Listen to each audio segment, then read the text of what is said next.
this point, and I'm a history teacher, so people rarely realize that history is being written right now.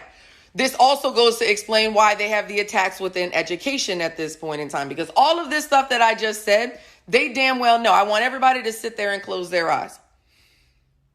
Let's go back to the 1860s, right? Whenever Abraham Lincoln gets elected, we spark off the Civil War. This same system, right, that we are fighting today, that is fighting tooth and nail in order to maintain power and control, this same racist, patriarchal system killed 3,000 of their own to preserve their right to own other humans in slavery, while killing 300,000 Americans who were trying to preserve the Union, and to think that there were more. They really thought, and still do to this day, which is why on January 6th, you also saw the Confederate flag, because they still believe to this day that there are actually more of them than there are of us.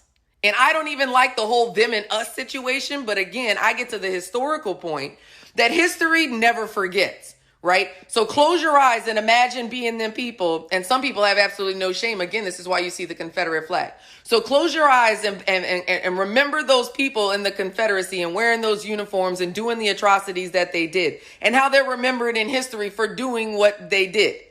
The true history of it all, right? Then I want you to fast forward like a century, go to the 1960s, and close your eyes as Ruby Bridges is walking into her school and she's being attacked by the people with the signs and the yelling and the screaming of the most atrocious things, all right? I want you to imagine that part. And then the people who are sitting at the sit-ins and that are being spit on and beat and have the sugar poured on them, and they're all saying that.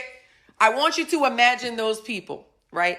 Keep that image inside of your head. And I want you to fast forward how the history books are going to be writing about you, because y'all who are still sitting there and supporting Donald Trump after everything you've seen, somebody needs to remind y'all that history will never forget. And you're failing to realize right now in the moment where you're standing, because at the end of the day, what you're saying is you're telling everybody that you're not a racist, you're not a fascist for supporting all these things. But at the end of the day, you're damn sure saying what you are, and what you are telling history right now and forevermore are that things like racism, fascism, xenophobia, homophobia, treason, sedition, and all of that is not a deal breaker for you.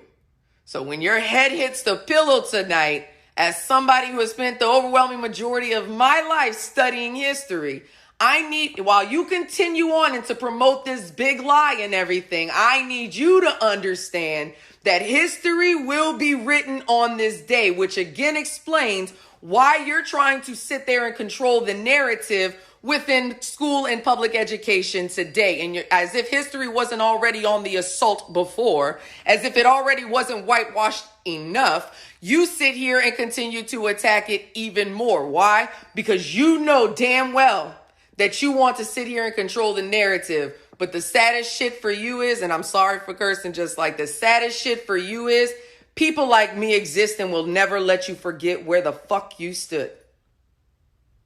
Remember that.